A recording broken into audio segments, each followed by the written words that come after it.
Oh, that's a big accident for Kubica. Oh no! Mark Webber's gone right up there. They're going to stop the race, no doubt about that at all.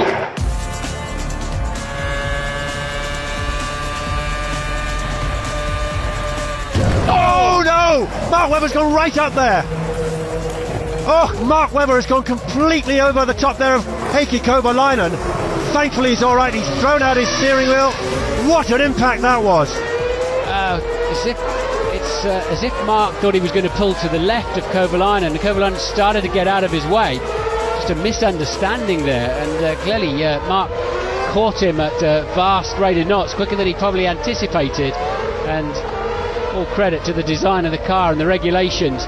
I was very happy to walk away from it, to be honest, because when you have people like Jackie Stewart ringing you up, and you just think, oh, back to those guys' days. Obviously, it would have been a different outcome. Of course, I wouldn't have walked away at all. So I know how lucky I am, and I'm fine, and I'm fully ready to go for the weekend. Oh, De Cesaris sideways. De Cesaris on the grass. He's going over. Oh, De Cesaris, a major accident, and I think he's all right. He's getting out. Andrea De Cesaris getting out of the wrecked remains. He got it on the wet grass. The car went sideways. The rear wheel dug in, and it was launched. The big talking point was Luciano Berti's first lap aerobatics. He had no chance to avoid Schumacher's Ferrari, which launched him into a frightening barrel roll. Feels a little bit like slow motion, because I saw him, then I remember looking to the sky, because of course the car was flying. I remember a little bit when I was upside down, and then I saw the barrier coming. I knew that was going to crash again, so I took my hands off the steering. It's not a very quick reaction that you get. Oh, something's off. Oh, that's a big crash as well. And that's the Sauber of Marcus Ericsson. There was absolutely nothing he could do. The car just went under braking, just stepped out from underneath him. To be able to walk away from it and feel fully fit to drive today, it's quite incredible. So it says quite a lot about F1 at the moment and the safety. Wow, that's one of the Jordans. This is what we feared at this corner, and that looks very nasty indeed. Red flag has gone out. It's Martin Brundle, and miracle of miracles. This is well nigh unbelievable. Martin Brundle gets out of the car, and he is seemingly all right. Oh, we got a car upside down. That is an MF1. Yeah, Albers, they see rolling the car. He should be okay in that, although you never want to roll over into the gravel trap. I didn't see it coming, it just started to roll over, and that was it. And I have to say the impact was quite okay, it was not really hard, and we can see how safety Formula 1 is now in this moment. Patrick Tambay tries to take 7th place from Martin Brundle. His car rolls into the barriers. Miraculously, Tambay emerges unhurt.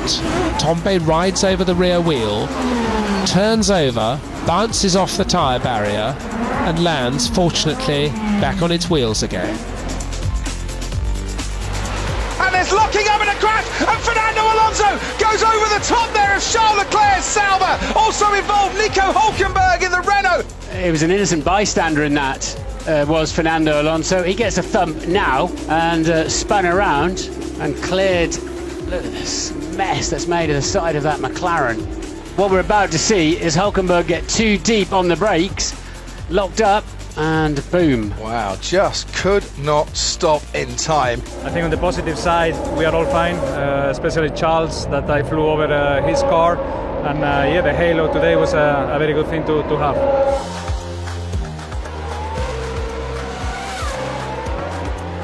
Oh, that's a big accident for Kubica, and a horrible accident going on there. He's moving his hands, and obviously safety car will be out again. Oh yes, he's had an accident very early on, and that was at maximum velocity. I've never seen a car crash like that in this circuit at that place. It's the Toyota he connected with. He took off. Oh yes, and headfirst into so nearly collected the Toro Rosso of Scott Speed that you would have thought in any normal circumstances would have been well out of the action, and that was a huge impact. Have you seen the accident on TV? Well, yeah, I have seen it also live when I was there, but...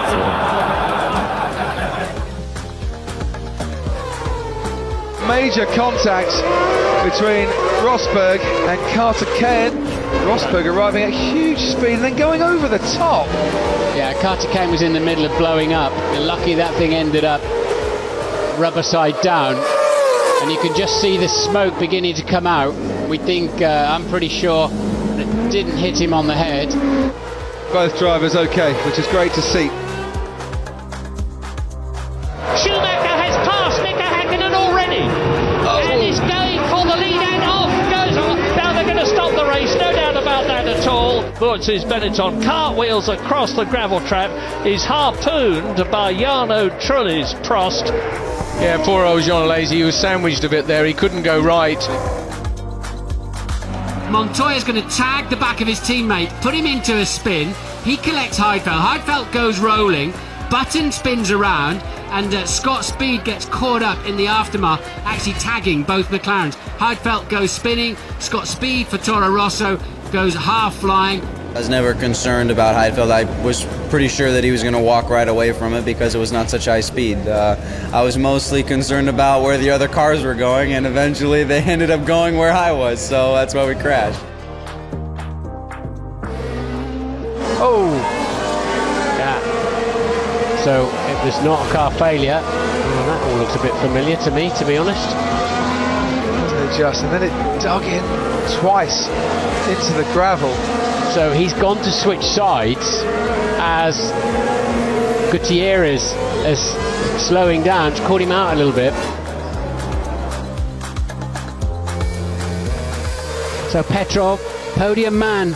Oh, you can't do that. Steering column has actually broken, Martin. Look at that. Steering has come off in his hands. It's still connected to the front, but the actual support... Yeah, but is it any surprise? Look at this thing. He's just going to take off. Whoa! Patrese challenging Gerhard Berger for third place. He does make the McLaren look very wide indeed. Oh, tragedy there as Patrese hits the rear wheel of the McLaren. Berger was coming into the pits anyway, I think. And Patrese, he'll be very shaken indeed after an accident of that intensity.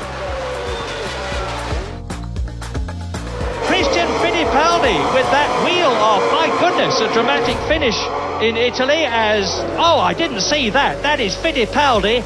Yes, that was Fittipaldi there. He tried to come up. He tried to overtake Martini. He just touches. Look at the car. Goes up through the vertical. Absolutely over. A complete 360-degree somersault.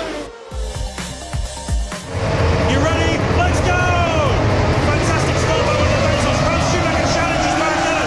Michael Schumacher's got a poor start, but Ralph is motoring into second place, and he hits Rubens Barrichello. Huge accident! Oh my goodness! Rubens rear wings off. There goes Ralf Schumacher. And what you're going to see is Rubens moved over to the right-hand side of the grid and started to decelerate for turn one, and just completely caught Ralph out. Ralph clearly nowhere near the getting on the brakes and just reared straight up the back. Here we see then onboard Ralph and just connects, look, and oh, so nearly that flipped over backwards. Rubens changed the direction twice too much, and that was the main problem about it. I mean, he was braking a fraction too early, but that is down to his decision when to brake. I don't want to say anything about that. You know, it's another racing incident. You never. I mean, I'm sure he didn't do that on purpose. He just tried to defend his position without thinking what he was doing. Is the Renault of Hulkenberg going over and over and over and out of this race, and that is Nico Hulkenberg against the barrier, being punted off the track, and that is a worrying accident to see at the start of this race. I'm hanging here like a cow. Damon Hill had a scary moment in practice for the Portuguese Grand Prix when an out-of-control Eddie Irvine sent him flying. The Jordan was running in front when he got a wheel on the grass, losing his car and spinning into the path of the unfortunate Brit. A bizarre incident, but fortunately both drivers were unharmed. Oh, enormous shunt for Timo Glock in the Toyota. That's certain to bring out the safety car again. There is debris all over the track, and Timo Glock on his first run for Toyota has gone off in the most massive way. Safety car deployed. I suspect it's the exit of turn 12, isn't it? The fast chicane where he's dropped the Toyota, probably 140, 150 miles an hour.